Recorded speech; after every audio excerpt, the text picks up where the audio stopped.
Trust me, আমি বলে বোঝাতে পারবো না যে কলমি শাক দিয়ে ইলিশ মাছ এত মজা। আসসালামু আলাইকুম। আমি এখন নিজের ক্ষেতের শাক তুলে তারপরে মাছ দিয়ে রান্না করব। আগে আমি আমার শাকগুলো তুলছি। একটা চালের পটে আমি সার মাটি করে রেখেছিলাম, সবজির খোসা পচিয়ে তার মধ্যে মাটি মিক্সড করে দিয়ে পটের মধ্যে দিয়ে রেখেছিলাম।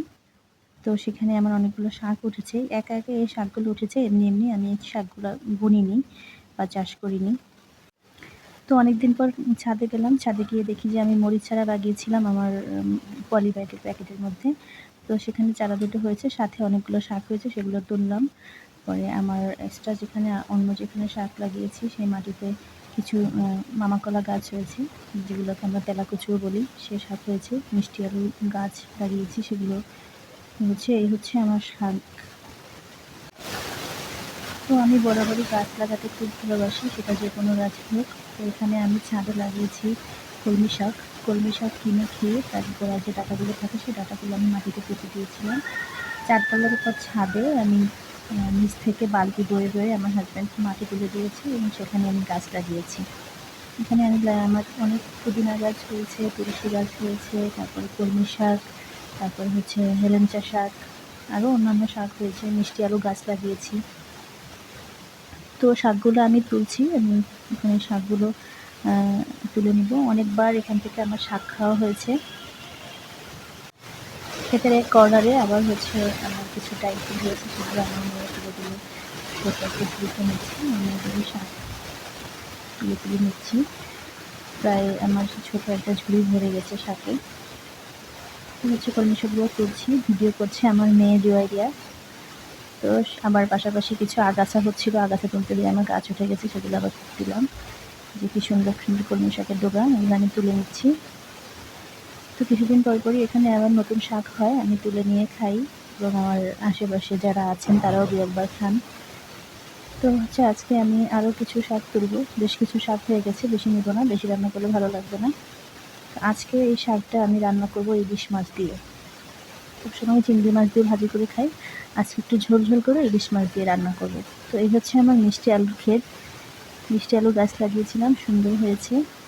এই ছাদ থেকে আমার একটু ছাদের ভিউ দেখাচ্ছি। শাকগুলো তুলে নিয়ে এসে ভালো করে ধুয়ে নিলাম। কাটার আগে শাকগুলো ভালো করে ধুয়ে নিচ্ছি। আমি রান্নার প্রসেসিংয়ে চলে গেলাম। পেঁয়াজটা ভেজে নিয়ে মশলা কষিয়ে এখন রান্না করছি। তো ছোটো একটা মাঝারি সাইজের একটা ইলিশ মাছ, একেবারে ছোটো না। ইলিশ মাছটা দিয়ে আমি পুরোটা ইলিশ মাছ দিয়ে খুব ভালো করে কষিয়ে নিব। কষিয়ে নিয়ে ইলিশ মাছগুলো আমি একটু ঢাকা দিয়ে রেখে সিদ্ধ হয়ে গেলে মাছগুলো একটা বাটিতে তুলে রাখবো। তো মাছগুলো কষানোর জন্য আমি রেডি করেছি, ঢাকনা দিয়ে ঢেকে দিয়েছি। এখন অলমোস্ট সিদ্ধ হয়ে গেছে। আরেকটু নেড়ে দিব। ইলিশ মাছটা মানে ভাজা ভাজা হয়ে গেছে। এখন আমি বাটিতে তুলে এক সাইড করে রেখে এখানে ছোটো দুটো আলু দিয়েছি, যেহেতু আমার মেয়ে আলু পছন্দ করে, শাক খেতে আমার এখনও ছোটো, সেই জন্য আমি আলুটা কষিয়ে দিয়ে পর্যাপ্ত পরিমাণ ঝোল দিয়ে দিয়েছি আমি শাকে যতটুকু সিদ্ধ হতে আমার লাগবে। তো যখন টকবক করে ঝোলটা ফুটবে তার মধ্যে আমি ধোয়া কলমি শাকগুলো আরেকটু ছোটো করে কেটেছিলাম, তো সেটা দিয়ে দিলাম। দেওয়ার পর একটু ঢেকে দিয়ে নাড়াচাড়া দিয়ে, এই হচ্ছে আমার শাক সিদ্ধ হয়ে যাচ্ছে।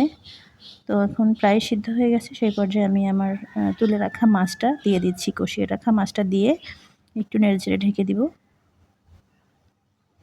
তো হচ্ছে ছোটোবেলায় আমরা কোরাল মাছ বা ভেটকি মাছ দিয়ে কলমি শাক খেয়েছি। সবসময় মা কোরাল মাছ রান্না করলে পাশে একটু শাক দিতেন। খুব খুব বেশি অসাধারণ ভালো লাগে সেই শাকটা খেতে। তো হচ্ছে এই আমার সেই স্বাদটা পেতে খুব ইচ্ছা করলো মায়ের হাতের কলমি শাক রান্না। তাই এখন তো আর মায়ের হাতের রান্না সবসময় খাওয়া হয় না সচরাচর, তাই নিজে রান্না করে খেলাম। কোরাল মাছ দিয়ে খাইনি অবশ্য। ইলিশ মাছ দিয়ে কলমি শাক রান্না আগে কখনো করিনি, এই প্রথম করেছি। বাট কলমি শাক দিয়ে ইলিশ মাছের স্বাদ আসলেই অনেক ভালো লাগে। আমার হাজব্যান্ড তো খেয়ে খুবই প্রশংসা করেছে। আপনারাও বাসায় ট্রাই করে দেখবেন, ভালো লাগবে ইনশাআল্লাহ।